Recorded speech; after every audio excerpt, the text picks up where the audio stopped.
Hi all. In this particular session, we will be covering the topic storage management method. അതായത് different programming ലാംഗ്വേജിൽ use ചെയ്യുന്ന storage management മെത്തേഡ്സിനെ കുറിച്ചാണ് പഠിക്കുന്നത്. Okay, whenever we are going to execute any program, ആ ഒരു പ്രോഗ്രാമും data and code നമുക്ക് നമ്മുടെ പ്രൈമറി മെമ്മറിയിലേക്ക് കൊണ്ടുവരണം. എന്നിട്ട് മാത്രമേ നമുക്ക് എക്സിക്യൂട്ട് ചെയ്യാൻ പറ്റുള്ളൂ. So for that, we are using storage allocation mechanism. Three principal storage allocation mechanisms are there, which are used to manage the object space. First of all, static allocation, then stack allocation, and the third one is heap allocation. Next, typical program and data layout in memory. അതായത് മെമ്മറിയിൽ programme and data നമുക്ക് എക്സിക്യൂഷന് മുമ്പായിട്ട് മെമ്മറിയിലേക്ക് കൊണ്ടുവന്നാൽ മാത്രമേ execution start ചെയ്യാൻ പറ്റുള്ളൂ. ഓരോ പ്രോഗ്രാമിനും അതിൻ്റെതായിട്ടുള്ള അത്രയും amount of memory already allocate ചെയ്യും. ആ അലോക്കേറ്റ് ചെയ്യുന്നതിൻ്റെ ഉള്ളിൽ തന്നെയാണ് ആ പ്രോഗ്രാമിൻ്റെ കോഡും അതിൻ്റെ ഡാറ്റ ഒബ്ജക്ട്സ് ബാക്കി കാര്യങ്ങളെല്ലാം സേവ് ചെയ്യുന്നത്. ഓക്കെ, അതൊക്കെ സേവ് ചെയ്യുന്നത് അതിൻ്റെ ഉള്ളിലാണ്, ആ പ്രോഗ്രാം ബ്ലോക്ക് മെമ്മറിൻ്റെ ഉള്ളിൽ. സോ അതിൻ്റെ അകത്ത് എന്താണ് സ്റ്റോർ ചെയ്യുന്നത് വെച്ചാൽ കോഡ് സ്റ്റോർ ചെയ്യുന്നുണ്ട്, ആ പ്രോഗ്രാമിൻ്റെ അകത്ത് യൂസ് ചെയ്യുന്ന സ്റ്റാറ്റിക് ഡാറ്റ സ്റ്റോർ ചെയ്യണം, പിന്നെ some memories used for heap allocation and stack allocation. Then ഇവിടെ കാണിക്കുന്നതാണ് കോഡ്, അതായത് program code is at the bottom of the memory region, which is also known as code section. The code section is protected from runtime modification by the operating system. അതായത് ഇത് എപ്പോഴും protected ഏരിയയിലായിരിക്കും. Okay, അതായത് program code എന്ന് പറയുന്നത് it's at the bottom of the memory region. Then next is static data objects are stored in the static region. Then stack goes downward. Stack മുകളിൽ നിന്ന് താഴേക്കാണ് വരുന്നത്, but heap goes upward. Heap താഴെ മുകളിലേക്കും. Heap portion of memory ഉണ്ട്, stack portion of memory ഉണ്ടെന്നാണ് ഇവിടെ കാണിച്ചിരിക്കുന്നത്. Okay, stack grows downward and heap goes upward. Okay, then program code is at the bottom of the memory region. And the next is static data. Static data objects are stored in the static region. Next is static allocation. In static allocation, we have absolute storage address. ഓരോ static ഒബ്ജക്ട്സിനും absolute ആയിട്ട് storage address ഉണ്ടാവും, അതായത് fixed memory address കൊടുത്തിട്ടുണ്ടാവും. And that is retained through out the execution of the program. അതായത് particular വേരിയബിളിന്റെ storage address same ആയിരിക്കും program execution കഴിയുന്നത് വരെ. വേരിയബിളിന്റെ ആവശ്യം വരുമ്പോൾ സെയിം ലൊക്കേഷൻ പോയിട്ട് ആക്സസ് ചെയ്യാൻ വേണ്ടി പറ്റും. Static objects have absolute storage address and that is returned through out the execution of the program. And that absolute address is also known as real addresses and machine addresses. ഈ absolute അഡ്രസ്സിനെയാണ് real address എന്നും machine address എന്നും പറയുന്നത്. And which is fixed address in memory. They are often allocated in protected read-only memory. അതായത് read only മെമ്മറിയാണ് ഈ allocation use ചെയ്യുന്നത്.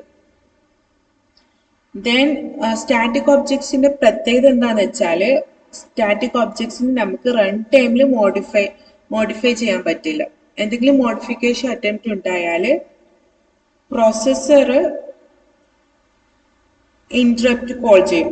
അതായത് any attempt to write to them will cause a processor interrupt, allowing the operating system to announce a runtime error. അതായത് operating system ആണ് അതിനൊരു announce ആയിട്ട് പറയുന്നത് runtime error ഉണ്ടെന്ന്. And the advantage of statically allocated object is the fast access because it has a fixed address. Then static object have a absolute storage address and that is retained throughout the execution of program. ഈ absolute അഡ്രസ്സിന് തന്നെയാണ് real address and machine address എന്ന് പറയുന്നത്. അത് മെമ്മറിയിൽ ഒരു fixed address ആയിരിക്കും. Okay, the next example of static objects are first global variables are static objects. Global variable ഒക്കെ static object ആയിട്ടാണ് സ്റ്റോർ ചെയ്യുന്നത്. Then program code is statically allocated in most of imperative languages. And the next is variables that are local to single subroutine but retain their values from one invocation to the next. ഒരു single sub റൂട്ടീൻ്റെ അകത്ത് variables local ആയിട്ട് declare ചെയ്തിരിക്കുന്നത്. Okay, then next is numeric and string value constant. And the next example is runtime table produced by compiler. അതിൽ ഏതൊക്കെ ഉണ്ടാവുന്ന വെച്ചാൽ used for support of debugging, type checking, garbage collection, exception handling and other purposes. And the static local variables in C. And in earlier version of Fortran, recursion was not supported. Thus, the compiler may choose to use static allocation for local variables in that language.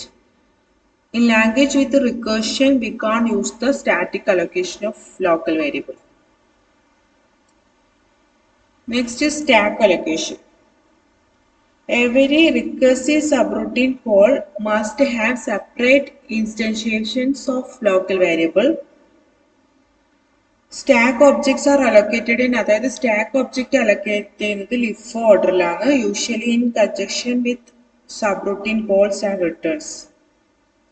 Each instance of a subroutine at runtime has a frame on the runtime stack. Subroutine call ചെയ്യുമ്പോൾ ആ ഒരു ഫംഗ്ഷന്റെ brief data store ചെയ്യുന്നത് അതിന് activation record എന്ന് പറയും. Okay, then compiler generates subroutine calling sequence to set up frame, call the routine and to destroy the frame afterwards. അതായത് compiler ആണ് സബ്റൂട്ടീൻ കോളിംഗ് സീക്വൻസ് ജനറേറ്റ് ചെയ്യുന്നത്. Then frame layouts vary between language and implementations. Then FP എന്ന് പറയുന്നത് frame pointer ആണ്. അത് currently active ആയിട്ടുള്ള സബ്റൂട്ടീന്റെ ഫ്രെയിമിലേക്കാണ് point ചെയ്യുന്നത്. അതായത് it points to the frame of the currently active subroutine at run time. It always top most frame on stack.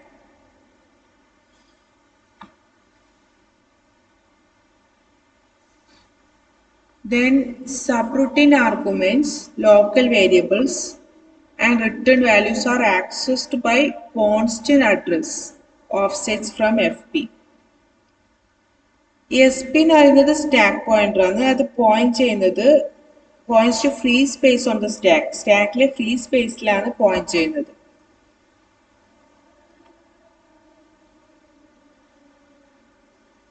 ഇതെന്ന് പറയുന്നത് stack based allocation of space for subroutine. അതായത് stack based അലൊക്കേഷനിൽ subroutine ചെയ്യുമ്പോൾ ഇങ്ങനെ ആയിരിക്കും വരുന്നത്. ഓക്കെ, ഇവിടെ കാണിച്ചിരിക്കുന്നത് റൈറ്റ് സൈഡിൽ സി പ്രോഗ്രാമാണ്. ദെൻ മെയിൻ ഫംഗ്ഷന്റെ അകത്ത് എ ഫംഗ്ഷനാണ് ഉള്ളത്. ദെൻ എ ഫംഗ്ഷന്റെ അകത്താണെങ്കിൽ ബി ഫംഗ്ഷനാണ് ഉള്ളത്. ദെൻ ബിന്റെ അകത്ത് എ ഫംഗ്ഷനെ കോൾ ചെയ്യുന്നുണ്ട്. ഓക്കെ, ഇവിടെ നടക്കുന്നത് എന്താന്ന് വെച്ചാല് ഇവിടെ കൊടുത്തിരിക്കുന്നതൊക്കെ സ്റ്റാക്കിലുള്ളതാണ്. ഓക്കെ, അതായത് ആദ്യം ക്രിയേറ്റ് ചെയ്യുന്നത് അവിടെ എന്താന്ന് വെച്ചാൽ മെയിൻ ഫംഗ്ഷൻ ആണ് ആദ്യം കോൾ ചെയ്യുന്നത്. സോ ആക്ടിവേഷൻ റെക്കോർഡിൽ ഫസ്റ്റ് മെയിൻ എന്ന് പറഞ്ഞ പ്രോഗ്രാമാണ് വരുന്നത്. അതിൻ്റെ അകത്ത് ടെമ്പററീസ് ഉണ്ട്, ലോക്കൽ വേരിയബിൾസ് ഉണ്ട്, then book keeping, return address, arguments ഒക്കെ ഉണ്ട്. ഓക്കെ, ദെൻ നെക്സ്റ്റ് ഫംഗ്ഷനെ കോൾ ചെയ്യുന്നത് എന്ന് പറയുന്നത് എ ആണ്, സബ്റൂട്ടീൻ എ. അതായത് മെയിൻ ഫംഗ്ഷന്റെ അകത്ത് എ ഫംഗ്ഷനെയാണ് കോൾ ചെയ്യുന്നത്. സോ നെക്സ്റ്റ് സബ്റൂട്ടീൻ എ വരും. ദെൻ അതിൻ്റെ അകത്തും ആ കണ്ടന്റ്സ് ഒക്കെ ഉണ്ടായിരിക്കും. ദെൻ നെക്സ്റ്റ് എന്ന് പറയുന്നത് എന്റെ അകത്താണെങ്കിൽ ബി കോൾ ചെയ്യും. സോ സബ്റൂട്ടീൻ ബി വരും. ദെൻ ലാസ്റ്റ് ബിന്റെ അകത്ത് എ വരുമ്പോൾ സോ സബ്റൂട്ടീൻ എ ആണ് ലാസ്റ്റ് വരിക. ഓക്കെ, അങ്ങനെയാണ് ഇതിനെ പുഷ് ചെയ്യുന്നത്. എ ഫംഗ്ഷനെ കോൾ ചെയ്യുമ്പോൾ ആ സബ്റുട്ടീൻ എന്റെ ആക്ടിവേഷൻ റെക്കോർഡ് സ്റ്റാക്കിലേക്ക് പുഷ് ചെയ്യും. ദെൻ അതേപോലെ ആ ഒരു സീക്വൻസ് നെക്സ്റ്റ് ബി ആണ്, സോ ബീനെ ആ സ്റ്റാക്കിലേക്ക് പുഷ് ചെയ്യും സബ്റുട്ടീൻ ബിന്റെ activation record. Okay, last call ചെയ്യുന്നത് എ ഫംഗ്ഷനെയാണ്. സോ സബ്റുട്ടീൻ എ ഫംഗ്ഷൻ ഇവിടെ ലാസ്റ്റ് വരും. ആ എഫ് ബി പോയിന്റ് ചെയ്യുന്നത് ഈ എ ഫംഗ്ഷനെ ആയിരിക്കും. ഇതാണ് ഇവിടെ കാണിച്ചിരിക്കുന്നത്. Frame pointer F B point ചെയ്യുന്നത് ആ ലാസ്റ്റ് കോൾ ചെയ്യുന്ന ഫംഗ്ഷനെയാണ്. ഓക്കെ, അതായത് ഫംഗ്ഷൻ എ എക്സിക്യൂട്ട് ചെയ്ത് കഴിഞ്ഞാൽ ബിയിലേക്കാണ് പോകുന്നത്. ഓക്കെ, ആ സമയത്ത് കമ്പൈലർ സബ്റുട്ടീൻ എനെ ഡിസ്ട്രോയ് ചെയ്യും. ദെൻ എഫ് ബി പോയിന്റ് ചെയ്യുന്നത് ബി സബ്റുട്ടീൻ ബിയിലേക്കായിരിക്കും, ബി ഫംഗ്ഷനിലേക്കായിരിക്കും. അതായത് എസ് പി പോയിന്റ് ചെയ്യുന്നത് കറന്റ്ലി ഫ്രീ, എസ് പി എന്ന് പറയുന്നത് സ്റ്റാക്ക് പോയിന്റർ ആണ്. അത് പോയിന്റ് ചെയ്യുന്നത് എന്ന് വെച്ചാൽ കറന്റ്ലി ഫ്രീ ആയിട്ടുള്ള സ്റ്റാക്ക് മെമ്മറിയിലേക്കാണ്. അതായത് എസ് പി എന്ന് പറയുന്നത് ഫസ്റ്റ് വരും, അതായത് കറന്റ്ലി ഫ്രീ ആയിട്ടുള്ള സ്റ്റാക്ക് മെമ്മറിയിലേക്കാണ് അത് പോയിന്റ് ചെയ്യുന്നത് എന്നാണ് അതിന്റെ അർത്ഥം. ഓക്കെ, എഫ് ബി ആണെങ്കിലോ ഫ്രെയിം പോയിന്റർ പോയിന്റ് ചെയ്യുന്നത് ആ ഏതാണ് കറന്റ്ലി അവൈലബിൾ മീൻസ് ലാസ്റ്റ്, അതായത് കറന്റ്ലി ആക്റ്റീവ് ആയിട്ടുള്ള സബ്റുട്ടീൻ ഏതാണ് അതിന്റെ ഫ്രെയിമിലേക്കാണ് അത് പോയിന്റ് ചെയ്യുന്നത്. Okay, then next heap allocation. Heap is a region of storage in which subblocks can be allocated and deallocated at arbitrary times. Heap allocation എന്ന് പറയുന്നത് third allocation ടെക്നിക്കാണ്. Storage മെമ്മറിനെ വീണ്ടും സബ്ബ്ലോക്സ് ആയിട്ട് ഡിവൈഡ് ചെയ്തിട്ട് അതിനെ അലൊക്കേറ്റ് ചെയ്യും ആൻഡ് ഡീഅലൊക്കേറ്റ് ഒക്കെ ചെയ്യുകയാണ് ഹീപ്പ് അലൊക്കേഷനിൽ ചെയ്യുന്നത്. ഓക്കെ, ദെൻ ഹീപ്പ് അലൊക്കേഷന്റെ പ്രത്യേകത ഡൈനാമിക്കലി അലൊക്കേറ്റഡ് പീസ് ഓഫ് ഡാറ്റ ആണ് നമ്മൾ യൂസ് ചെയ്യുന്നത്. ഓക്കെ, സോ അതുകൊണ്ട് തന്നെ അവിടെ ലിങ്ക്ഡ് ഡാറ്റ സ്ട്രക്ചർ ആവശ്യം വരും. ഓരോ തവണയും പുതിയ ഒബ്ജക്ട്സ് ക്രിയേറ്റ് ചെയ്യുന്ന സമയത്ത് അതിനെ ലിങ്ക് ചെയ്ത് കീപ്പ് ചെയ്യാൻ വേണ്ടി ലിങ്ക്ഡ് ലിസ്റ്റും സ്ട്രിങ്സും ഒക്കെ യൂസ് ചെയ്യാറുണ്ട്. ഹീപ്പ് അലൊക്കേഷന്റെ അകത്ത് ഒബ്ജക്ട്സിന്റെ വാല്യൂ ഒക്കെ അസൈൻ ചെയ്യുന്ന സമയത്ത് അതിനൊക്കെ ലിങ്ക് ചെയ്യിപ്പിക്കാൻ വേണ്ടി ലിങ്ക്ഡ് ഡാറ്റ സ്ട്രക്ചർ ആയിരിക്കും യൂസ് ചെയ്യുന്നത്. അതാണ് ഇവിടെ പറഞ്ഞിരിക്കുന്നത്. Heaps are required for the dynamically allocated pieces of linked data structures and for objects like fully general character strings, lists and sets whose size may change as a result of an assignment statement or other update operation. Then next ഹീപ്പിന്റെ space management strategies ഉണ്ട്. First അതിൻ്റെ അകത്ത് പറയുന്ന principle concern ആണ് പറയുന്നത്, അതായത് speed and space. Then space concerns can be further subdivided into issues of internal and external fragmentation. Space കൺസേണിന്റെ അകത്ത് മെയിൻ ആയിട്ട് ശ്രദ്ധിക്കേണ്ട കാര്യം എന്താണെന്ന് വെച്ചാൽ ഫ്രാഗ്മെന്റേഷൻ മിനിമൈസ് ചെയ്യുക എന്നുള്ളതാണ്. ഓക്കെ, അതായത് രണ്ട് ടൈപ്പ് ഓഫ് ഫ്രാഗ്മെന്റേഷൻ ആണ് മെയിൻ ആയിട്ടുള്ളത്, internal fragmentation and external fragmentation. Internal and external fragmentation വരാൻ പാടില്ല, ഏറ്റവും മിനിമൈസ് ചെയ്തുകൊണ്ട് വേണം ഹീപ്പ് അലൊക്കേഷൻ ചെയ്യാൻ വേണ്ടിയിട്ട്. ഓക്കെ, ഞാൻ ഇവിടെ ഇങ്ങനെ ഒരു ഹീപ്പ് കണ്ടിന്യൂസ് ആയിട്ട് മെമ്മറിയിൽ ഉണ്ടെങ്കിൽ അതിനെ നമുക്ക് ചെറിയ ചെറിയ ബ്ലോക്സ് ആയിട്ട് ഡിവൈഡ് ചെയ്യും. ഡിവൈഡ് ചെയ്തിട്ട് എപ്പോഴാണോ നമ്മളെ പുതിയ അലൊക്കേഷൻ, അതായത് ഇവിടെ പുതിയ അലൊക്കേഷൻ റിക്വസ്റ്റ് വരുന്നത്, അന്നേരം ഈ ഹീപ്പിന്റെ അകത്ത്, അതായത് ഈ ഹീപ്പിന്റെ അകത്ത് നമ്മൾ സെർച്ച് ചെയ്ത് നോക്കും അതായത് ഇതിലെവിടെയാണ് അലൊക്കേഷൻ റിക്വസ്റ്റ് കയറ്റാൻ പറ്റിയ സഫീഷ്യന്റ് ആയിട്ടുള്ള മെമ്മറി ബ്ലോക്ക് ഉള്ളതെന്ന് നോക്കും. ഓക്കെ, എന്നിട്ട് അതിനെ അവിടെ പ്ലേസ് ചെയ്യും. അതായത് ആ സഫീഷ്യന്റ് മെമ്മറി ബ്ലോക്ക് ഉണ്ടെങ്കിൽ ആ അലൊക്കേഷൻ റിക്വസ്റ്റ് ചെയ്ത ബ്ലോക്കിനെ അവിടെ പ്ലേസ് ചെയ്യും. ഓക്കെ, ഈ ഷാഡഡ് ബ്ലോക്സിനെയാണ് അതായത് ഈ ഷാഡഡ് ബ്ലോക്സ് യൂസ് ചെയ്തത് shaded blocks are in use. Okay, shaded ബ്ലോക്സിനാണ് നമ്മൾ യൂസ് ചെയ്തിരിക്കുന്നത്. ദെൻ വെയിറ്റ് ബ്ലോക്ക് ആണെങ്കിൽ അതിന് ക്ലിയർ ബ്ലോക്ക്, അതായത് ഫ്രീ എന്ന് പറയും. വെയിറ്റ് ബ്ലോക്ക് ആണെങ്കിൽ ഫ്രീ ബ്ലോക്ക്, ക്ലിയർ ബ്ലോക്ക് ആണ്, അതാണ് ഫ്രീ. ഇനി നമുക്ക് യൂസ് ചെയ്യാൻ പറ്റുന്ന മെമ്മറി ഏരിയ ആണ്. ഓക്കെ, അതാണ് ആ വെയിറ്റ് ബ്ലോക്കിൽ പറയുന്നത്. ഇവിടെ കാണിച്ചിരിക്കുന്ന വെയിറ്റ് ബ്ലോക്സ്. ഷാഡഡ് ബ്ലോക്സ് ആണെങ്കിൽ യൂസ് ചെയ്തിരിക്കുന്നതാണ്. ദെൻ വെയിറ്റ് ബ്ലോക്സ് ആണെങ്കിൽ ഫ്രീ ആണ്. ദെൻ ഇവിടെ നോക്കുമ്പോൾ ഫ്രീ സ്പേസ് പല സ്ഥലങ്ങളിലായിട്ട് ഉണ്ട്. അതായത് ഇവിടെ ഫ്രീ ഉണ്ട്, ഇവിടെ ഫ്രീ ഉണ്ട്, ഇവിടെ ഫ്രീ ഉണ്ട്. ഓക്കെ, ബട്ട് ഇവിടെ നോക്കിക്കഴിഞ്ഞാൽ നമ്മൾ അലൊക്കേഷൻ റിക്വസ്റ്റ് സാറ്റിസ്ഫൈ ചെയ്യാൻ പറ്റുന്ന സ്പേസ് പോലും കണ്ടിന്യൂസ് ആയിട്ടില്ല. അതായത് അലൊക്കേഷൻ റിക്വസ്റ്റ് മെമ്മറി ഈ ഹീപ്പ് ബ്ലോക്കിൽ സ്പെസിഫൈ അതായത് വെക്കാനുള്ള സ്പേസ് കണ്ടിന്യൂസ് ആയിട്ടില്ല, വരുന്നില്ല.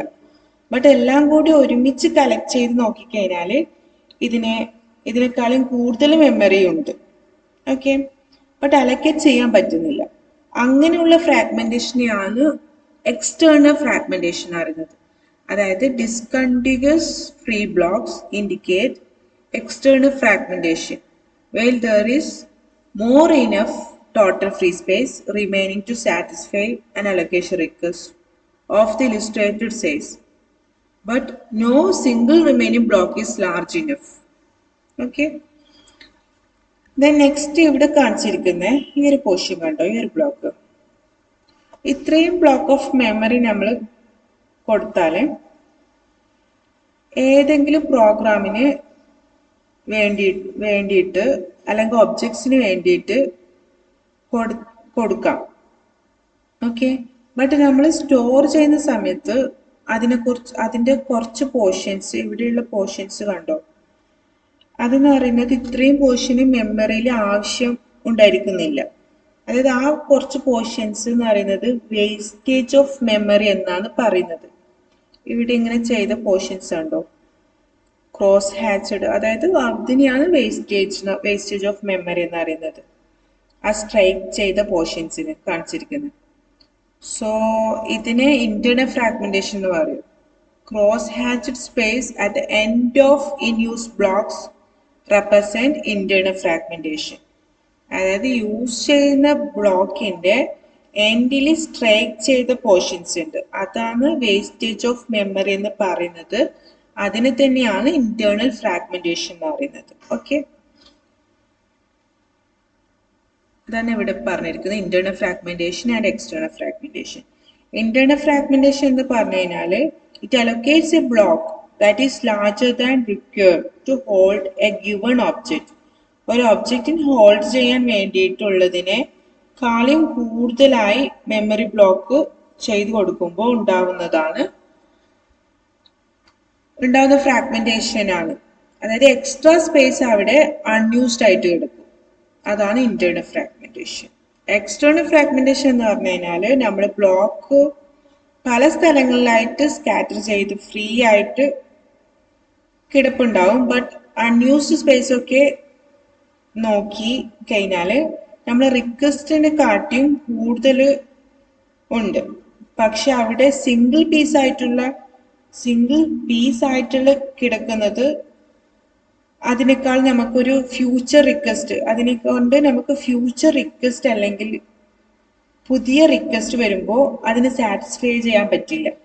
അങ്ങനത്തെ ഒരു ടൈപ്പിനെയും ഫ്രാഗ്മെന്റേഷനെയാണ് എക്സ്റ്റേണൽ ഫ്രാഗ്മെന്റേഷൻ അറിയുന്നത്. It occurs when the blocks that have been assigned to active objects are scattered through the heap in such a way that the remaining unused space is composed of multiple blocks. There may be quite a lot of free spaces, but no one piece of it may be large enough to satisfy some future request. Okay.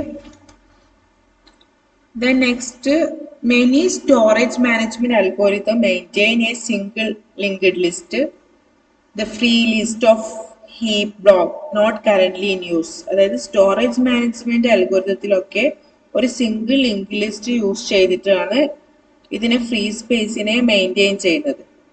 ഒരു heap block ഉണ്ടെങ്കിൽ ആ heap ബ്ലോക്കിന്റെ അകത്ത് ഏതൊക്കെ portions ആണ് നമുക്ക് free space available ആയിട്ടുള്ളത് എന്നുള്ളത് മെയിൻറ്റെയിൻ ചെയ്യാൻ വേണ്ടി ലിങ്ക് ലിസ്റ്റ് യൂസ് ചെയ്യുന്നുണ്ട്. Initially, the list consists of a single block comprising the entire heap. Then, at each allocation request, the algorithm search the list for a block of appropriate size. രണ്ട് types of algorithm ഇതിനായിട്ടുള്ളത്. ഒന്ന് first fit algorithm and the next one is best fit algorithm. First fit algorithm ആണെങ്കിൽ we select the first block on the list that is large enough to satisfy the request. Best fit algorithm ആണെങ്കിൽ it will search the entire list to find the smallest block that is large enough to satisfy the request. ആ same point തന്നെയാണ് ഇവിടെ പറഞ്ഞിരിക്കുന്നത്. Initially the list consist of A single block comprising the entire heap. അതായത് initially ബ്ലോക്കിൽ entire heap കൊടുത്തിട്ടുണ്ടായിരിക്കും. ഓരോ allocation request വരുമ്പോഴും അതിന് appropriate ആയിട്ടുള്ള ബ്ലോക്ക് കൊടുക്കും. ഓക്കെ, ദെൻ രണ്ട് ടൈപ്പ് ഓഫ് അൽഗോരിതം ആണ് ഇവിടെ പറഞ്ഞിരിക്കുന്നത്. First fit algorithm, best fit algorithm. Then if the chosen block is significantly larger than required, then divide it into two and return the unneeded portion to the free list as a smaller block. If the unneeded portion is below some minimum threshold in size, it may leave it in the allocated block as internal fragmentation. അതായത് അൺനീഡഡ് പോർഷന് minimum threshold സൈസിനെക്കാട്ടി കുറവാണെങ്കിൽ അതിനെ leave ചെയ്യും. Okay, when a block is deallocated and returned to the free list, check to see whether either or both of the physically adjacent blocks are free. If so, അങ്ങനെ ഒരു free adjacent block free ഉണ്ടെങ്കിൽ അതിനെ combine ചെയ്യും. Then best fit algorithm has higher cost than first fit algorithm because it must always search the entire list and it tends to result in a larger number of very small leftover blocks. അതുകൊണ്ടാണ് best fit algorithm higher cost ഉള്ളത് first fit അൽഗോരിതത്തിനെ കാട്ടി. Then next, first fit or best fit result in lower external fragmentation depends on the distribution of size request. Size requestന്റെ distribution അനുസരിച്ചിട്ട് അത് result ചെയ്യുന്നത് lower external fragmentation ആണ്. Then to reduce this cost to a constant, some storage management algorithm maintain separate free list for blocks of different size. ഇവിടെ two common mechanics ആണ് dynamic pool അഡ്ജസ്റ്റ്മെന്റിൽ പറയുന്നത്. ഒന്ന് buddy system and Fibonacci ഹീപ്പും. Buddy സിസ്റ്റത്തിൽ പറയുന്നത് എന്ന് വെച്ചാൽ ബ്ലോക്ക് സൈസിനെ പവർ ഓഫ് ടു ആയിട്ടാണ് സെറ്റ് ചെയ്യുന്നത്. അതാണ് നെക്സ്റ്റ് പറയുന്നത് buddy system. In buddy system block size power of 2 ആയിട്ടാണ് സെറ്റ് ചെയ്യുന്നത്. സോ 2k സൈസ് ഉള്ള ബ്ലോക്ക് ആവശ്യമായിട്ട് വരികയാണെങ്കിൽ അവിടെ അവൈലബിൾ ഒന്നും ഇല്ലെങ്കിൽ 2k+1 എന്ന് പറഞ്ഞ സൈസ് ഉള്ള ബ്ലോക്കിനെ രണ്ടായിട്ട് ഡിവൈഡ് ചെയ്യും. അതിനുശേഷം 2k വരുന്ന ആ ബ്ലോക്കിനെ റിക്വസ്റ്റിന് വേണ്ടി അലോക്കേറ്റ് ചെയ്യും. ദെൻ റിമൈനിങ് വരുന്ന kനെ kth ഫ്രീ ലിസ്റ്റിലേക്ക് പ്രൊവൈഡ് ചെയ്യും. ഓക്കെ, അതിനെയാണ് ബഡ്ഡി എന്ന് പറയുന്നത്. അതായത് if A block of size 2k is needed but none is available, then a block of size 2k+1 is split into two. One of the half is used to satisfy the request and the other is placed on the kth free list. Okay, അതായത് 2k+1 എന്ന് പറഞ്ഞിട്ട് set ചെയ്യും. Then അതിന് 2k എന്ന് പറയുന്നത് ബ്ലോക്കിനെ റിക്വസ്റ്റിന് വേണ്ടിയിട്ട് allocate ചെയ്യും. Then kth free ലിസ്റ്റിലേക്കും provide ചെയ്യും. ഓക്കെ,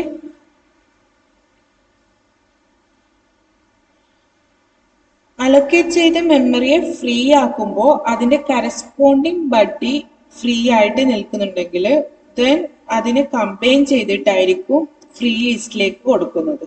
അങ്ങനെയുള്ള മെക്കാനിസം ആണ് ബഡ്ഡി എന്ന് പറയുന്നത്. ഓക്കെ, ദ നെക്സ്റ്റ് വൺ എന്ന് പറയുന്നത് ഫിബൊനാച്ചി ഹീപ്പ്. ഫിബിനോസി ഹീപ്പിന്റെ അകത്താണെങ്കിൽ ഫിബിനോസി നമ്പേഴ്സ് ആണ് സ്റ്റാൻഡേർഡ് സൈസ് ആയിട്ട് യൂസ് ചെയ്യുന്നത്. But in case of buddy size ആണെങ്കിൽ ബ്ലോക്ക് സൈസ് പവർ ഓഫ് 2 ആയിട്ടാണ് അവിടെ യൂസ് ചെയ്യുന്നത്. ഫിബിനോസി ഹീപ്പിലാണെങ്കിൽ ഫിബിനോസി നമ്പേഴ്സ് ആണ് സ്റ്റാൻഡേർഡ് സൈസ് ആയിട്ട് യൂസ് ചെയ്യുന്നത്. Okay, then the algorithm is slightly more complex but leads to slightly lower internal fragmentation. അതെന്തുകൊണ്ടെന്ന് വെച്ചാൽ ഫിബിനോസി സീക്വൻസിൽ പറയുന്നത് it gross more slowly than 2 raised to k. Okay, അതായത് block ബഡിൽ 2 raised to k plus 1 പറഞ്ഞിട്ട് size കൊടുത്ത് then 2 raised to k എന്ന് പറയുന്നത് റിക്വസ്റ്റിനെ allocate ചെയ്യാം, റിക്വസ്റ്റിന് വേണ്ടി allocate ചെയ്യും. ദെൻ കേത്ത് വണ്ണിന് കേത്ത് ഫ്രീ ലിസ്റ്റിലേക്ക് അവൈലബിൾ ആക്കി കൊടുക്കും. ഓക്കെ,